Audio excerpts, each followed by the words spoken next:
El líder de Irán prometió que la producción misilística de misiles no se detendrá y que los proyectiles jamás se negociarán con Estados Unidos, porque dijo, el poder militar, las armas y los misiles son necesarios para el bienestar del pueblo. Un país debe estar bien armado para defenderse. Prometió también vencer a los Estados Unidos porque su estrategia es más grande y más inteligente. Soy Roberto de la Madrid y desde aquí, desde una de las zonas con más tensión en el mundo, desde el lugar de la noticia, sí, claro, detrás de la razón.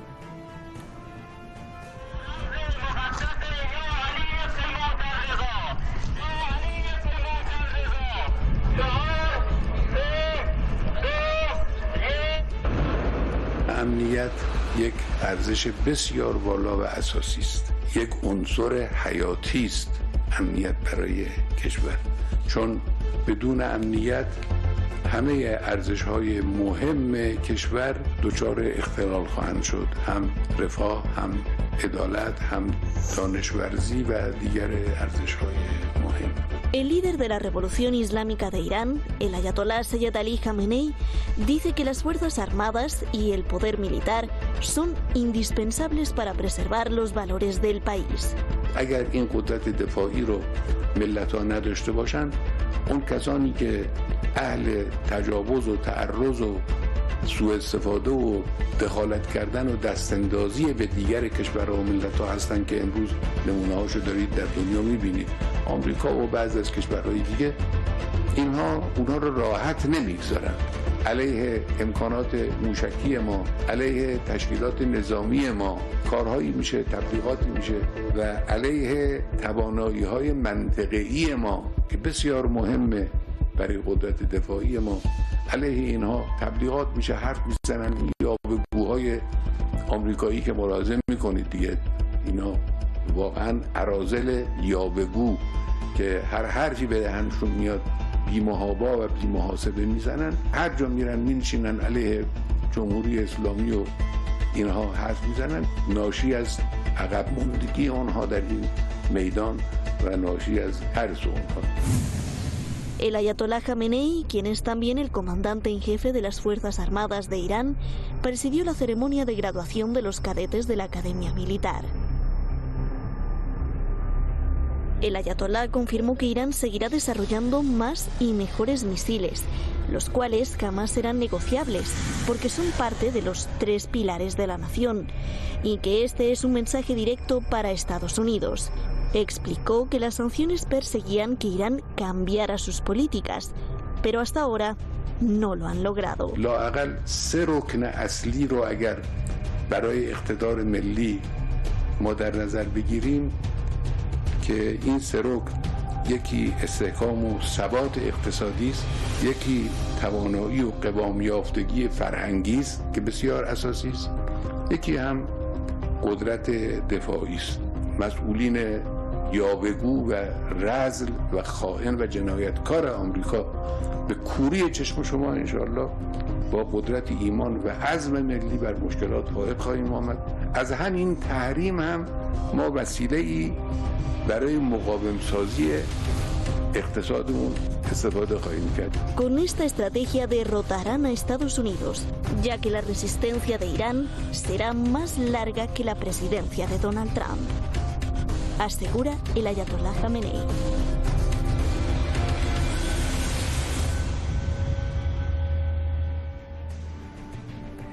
Muchas gracias al equipo de Detrás de la Razón, muchísimas gracias a Shadi Alizadeh, que está hoy como investigadora, al periodista en jefe, ahí está Keivan Mosseini, y Hamideh Fallah en la coordinación internacional, y a todos los que hacen posible este programa. Y por supuesto, pues usted ya lo sabe, ¿a quién? A usted. Nunca me cansaré de agradecerle porque, pues sin usted, no somos nadie. Esta noche, ¿a quién tenemos? Veamos.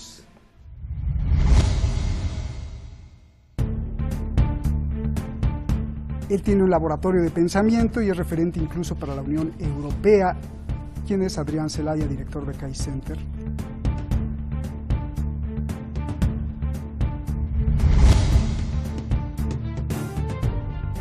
No necesita presentación, su denuncia, su voz alta frente a las causas injustas, pues es reconocida por muchos. Usted sabe quién es, José Antonio Ejido, que con maestrías y doctorados son sus herramientas.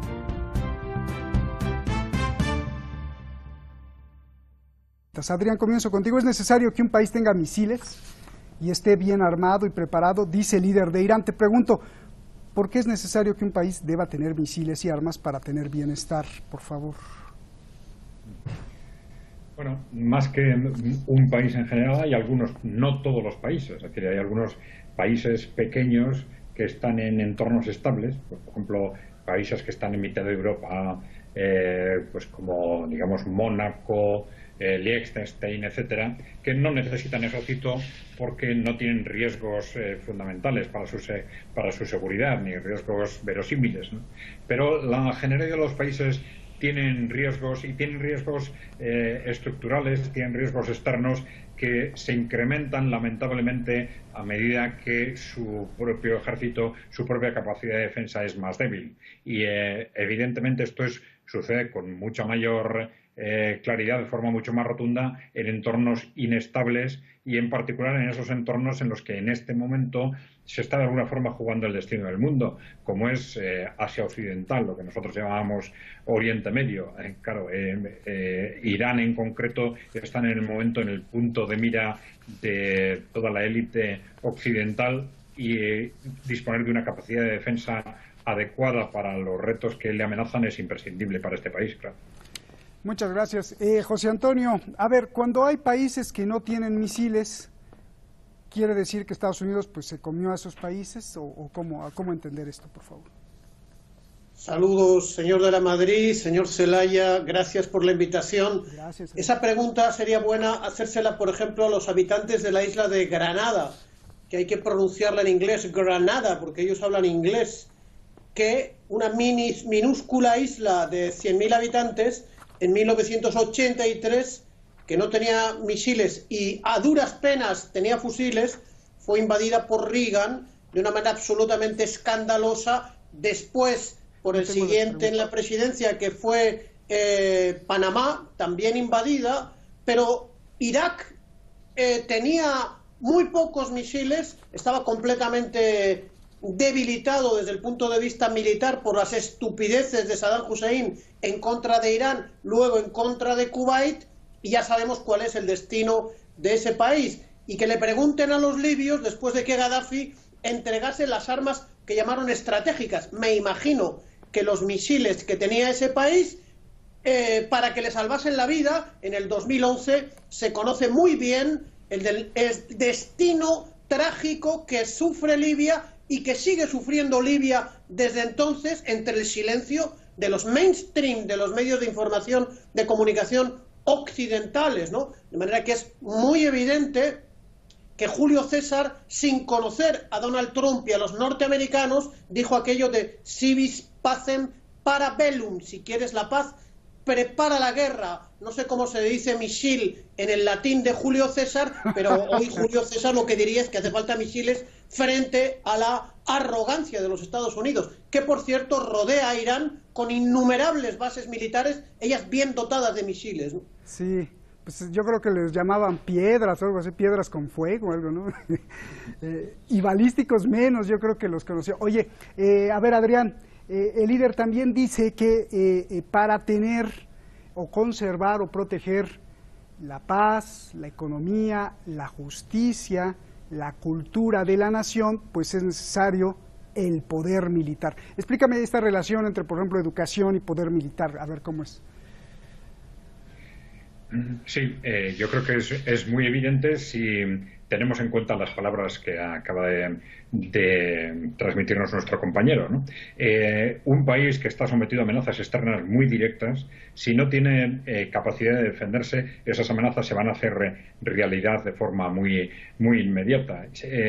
Irán estaría en este caso sometido a un destino similar al que han tenido Irak, al que ha tenido Siria o al que ha tenido Libia. Es decir, sería rápidamente invadido y probablemente destruido. Lo que hemos visto en las estrategias desarrolladas por la élite occidental norteamericana fundamentalmente durante los últimos años ha sido un objetivo premeditado de destrucción del conjunto de las naciones musulmanas independientes y avanzadas. Es decir, las naciones más avanzadas precisamente han sido las que han sido objeto de persecución y con una clara estrategia de destrucción. Es no simplemente de cambiar un gobierno, sino de asegurar que ese país no va a disponer a partir de ese momento de capacidad de desarrollar una soberanía alternativa, y se ha puesto un especial esfuerzo en destruir las infraestructuras. Es decir, basta ver a esos ejemplos del propio entorno de Irán para saber que de no disponer de una defensa adecuada, que no es estrictamente o exclusivamente ese equipamiento militar, que también son las alianzas internacionales que están siendo claves en un caso como en el de Irán, pero de no disponer de esa capacidad de defensa, todo el país, toda la infraestructura del país está en un riesgo eminente de ser destruida por unas estrategias occidentales obsesionadas en destruir los países musulmanes avanzados y autónomos. Bien. A ver, José Antonio, el líder de Irán le llama charlatanes, matones a los Estados Unidos y dice que su parloteo es el resultado de su miedo. ¿Sí realmente Estados Unidos tiene miedo? A ver, dame tu opinión.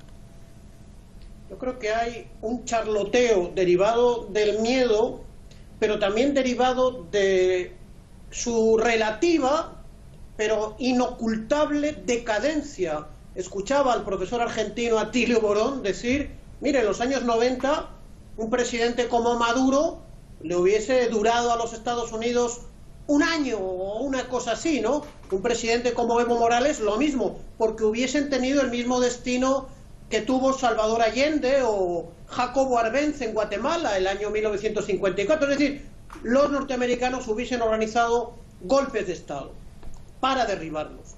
¿Cómo derribaron el gobierno de Mohamed Mossadegh por el grave delito a los ojos de la British Petroleum y de la ExxonMobil de nacionalizar el petróleo iraní? Ahora, como no pueden derribar, no pueden organizar un golpe contra la revolución islámica, es verdad que los norteamericanos aumentan el charloteo, aumentan el vocabulario, pero adicionado por una herramienta agresiva que le sigue funcionando, que son las sanciones, las amenazas. En el caso del general Soleimani, atentados puntuales de terrorismo internacional. Bueno, esto es lo que pueden llegar en estos momentos. Ellos quisieran llegar a más. Recordemos Irak, recordemos Vietnam, pero si no lo hacen es porque no pueden. Y si no pueden es porque Irán tiene una capacidad militar disuasoria, que es a lo que yo creo que se está refiriendo, además con claridad, el líder Ali Khamenei. Bien. Dos preguntas, querido Adrián, porque, bueno, pues tú estudias mucho los dobles discursos. ¿No será que estemos subestimando a los capitales sionistas que gobiernan en la Casa Blanca o a los capitales imperialistas y hayan cambiado también de método y entonces ahora ya no son los mismos métodos que antes? No lo sé, eso me lo contestarás tú. Y dos, la máxima presión pues no funcionó, dice el líder iraní, por lo que prometió derrotar a Estados Unidos, y su argumento es la estrategia y la resistencia iraní, que es más larga que la presidencia de Trump. ¿Cuál es tu análisis, por favor?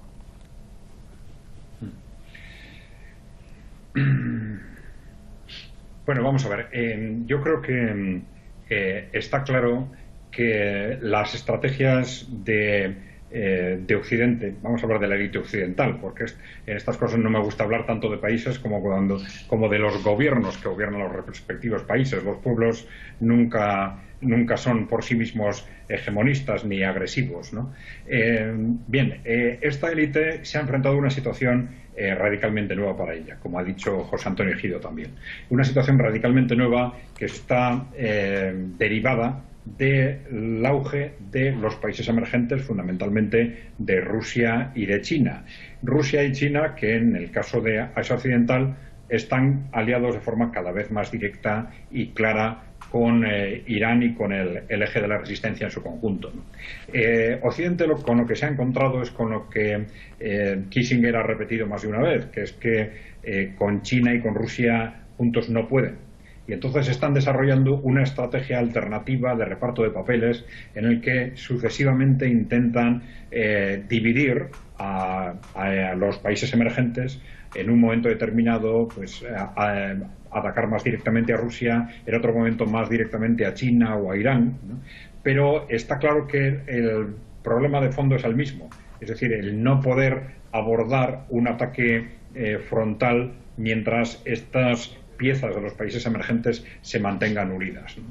Yo creo que esa estrategia de fondo y ese problema de fondo está claramente latente tanto en las presidencias demócratas como en las norteamericanas, como en las de Donald Trump. Y si hay cambios aparentes, son cambios fundamentalmente de imagen y de estrategias de segundo grado. La sustitución de la agresividad contra Rusia por la agresividad contra China y contra Irán no ha tenido como consecuencia una disminución de las sanciones contra Rusia, a pesar de un cambio en el lenguaje. Al contrario, si ganasen el candidato demócrata a partir de ahora, nos encontraríamos con una renovación de la agresividad verbal contra Rusia, pero seguro que no con un aligeramiento de la presión contra China y contra Irán, porque el objetivo de fondo es el mismo y las amenazas de fondo es el misma, y Henry Kissinger nos la expone constantemente de forma suficientemente clara, ¿no? Cuando desde Irán se alude a que la estrategia de defensa de Irán es una estrategia de largo alcance y más duradera que la presidencia de Donald Trump, bueno, pues yo creo que es algo que podemos comprobar dentro de un mes. Tanto si Donald Trump renueva la presidencia como si no la renueva, le va a ser muy difícil al siguiente candidato desarrollar una estrategia que sea capaz de vencer la resistencia de Irán en los 4 próximos años, por las razones que hemos comentado, que Irán tiene desarrollada una capacidad, no solo una capacidad estrictamente militar. Para tener la capacidad militar que tiene Irán hay que tener una capacidad industrial avanzada muy importante, y esta capacidad de desarrollo económico y de desarrollo industrial que ha avanzado Irán es la base también de su potencial militar. Las dos cosas son importantes, y a la vez esa red estratégica de alianzas con China y con Rusia fundamentalmente, que constituyen un auténtico blindaje en conjunto frente a cualquier intento que haga en este sentido Estados Unidos durante los próximos años. Y esto es lo que está manteniendo, digamos, desesperada a la élite occidental, y que hace que efectivamente, como también se ha dicho desde Irán, estén los líderes occidentales y la élite occidental que está detrás de ellos esté ciertamente nerviosa. Bien, recordemos, José Antonio, que la máxima presión es la política de Donald Trump. Desde que llegó a la presidencia, pues ya estaba rompiendo el acuerdo de Obama y todo esto. Bueno, cuando el líder iraní dice que la resistencia iraní es más larga que la presidencia de Trump, con esto podemos preguntar, podemos preguntar, ¿que Irán prefiere que gane Biden que Trump en las elecciones? Bueno, yo creo que ya la humanidad, no solamente Irán, está un poquito fatigada de Donald Trump, ¿no? Porque eso de atacar a la Organización Mundial de la Salud en plena pandemia, sancionar la Corte Penal Internacional, yo no sé, solo le falta sancionar alguna orden religiosa de monjas claretianas que hacen rompope. Realmente es una cosa inaudita, ¿no? Ahora bien, para Irán es significativo un hecho, ¿no? Irán en el 2015 pudo firmar un acuerdo que es realmente una obra de arte, de ingeniería diplomática de estas épocas convulsas, que satisfacía a todo el mundo de los firmantes y a la gran parte de la humanidad. Como se ha visto, luego había fuerzas ocultas que han saboteado ese acuerdo, y esa ingeniería social diplomática tan interesante se pudo realizar con el equipo de Biden, como llaman los gringos Biden, y con su jefe Obama. Ahora probablemente si gana Biden o Biden va a estar Obama en ese equipo, y yo entiendo que es bastante normal que las autoridades iraníes digan: si pudimos en el 2015 llegar a ese acuerdo, además con plena satisfacción de las tres potencias europeas aliadas de los Estados Unidos, que han intentado de alguna manera, muy débil, pero de alguna manera, prolongar ese acuerdo a pesar del saboteo de Trump. Es lógico que ellos piensen que en lo que corresponde a su país, a las expectativas que ellos hicieron, pero al acuerdo que fue firmado, hay algún especialista francés que dice, en realidad la revolución iraní e Irán se proyecta al mundo por primera vez en el 2015, le da una importancia extraordinaria, realmente la tuvo. ¿Quién nos dice que no se va a volver a repetir ese milagro a pesar de todo lo que ha pasado desde el 2018 hasta ahora, la sangre que ha corrido y probablemente las opiniones del Estado profundo, es decir, del verdadero poder en los Estados Unidos, que está evaluando las consecuencias de la política en relación a Irán sobre el objetivo que ellos tienen de defender a sus aliados, que son Israel y los saudíes, en la zona de Oriente Medio. Pero también Biden y Obama defendían a esos aliados, pero entendieron que era posible compaginar su defensa con un levantamiento de sanciones, una limitación teórica y práctica de la capacidad nuclear a efectos militares iraní, lo cual Irán estaba totalmente de acuerdo. Yo creo que es normal que Irán sea optimista, y Cuba tiene que ser optimista también. Yo creo que la humanidad está hasta el gorro, como decía mi abuela, del señor Trump. Bien. Y lo que pasa es que en mi historia de vida siempre hemos visto que algún presidente norteamericano, el siguiente dejaba bueno al anterior, ¿no? O sea, que uno nunca puede saber con total certeza lo que va a pasar. Ojalá sea para bien de la humanidad, ¿no? En las elecciones de dentro de un mes. Bien, gracias, José Antonio. El líder Adrián también habló de la economía como pilar de una nación. ¿Cómo defenderá Irán este pilar si las sanciones pues prácticamente lo tienen aislado del comercio mundial? Bueno, pues evidentemente con dificultades, pero no son unas dificultades exclusivas de Irán. Estamos viendo que la élite occidental está siguiendo la misma estrategia con los países emergentes en conjunto, con los países que no se someten digamos, a lo que para la élite occidental es un requisito necesario para mantener su hegemonía, ¿no? Y está siguiendo posturas de debilitamiento y, de ser posible, destrucción de la economía de China, de la economía de Rusia, de la economía de Irán, de la economía de Siria, y lo va a seguir haciendo independientemente de que Irán adopte una u otra decisión como una necesidad para debilitar en su conjunto ese bloque, digamos, de oposición a la hegemonía occidental.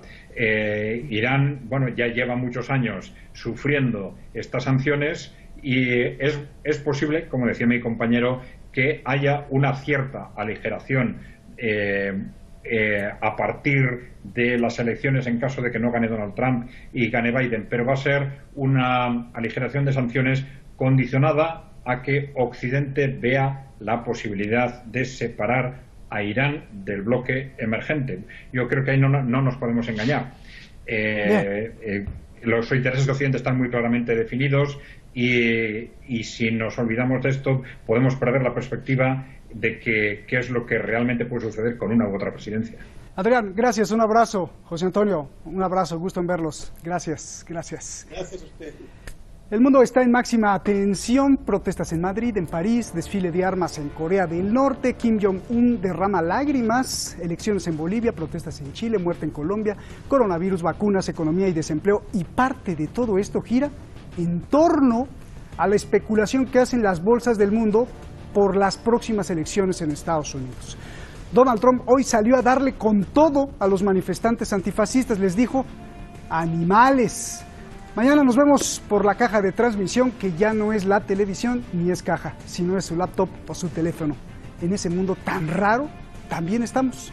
Analícelo, por favor, el mundo virtual. Buenas noches.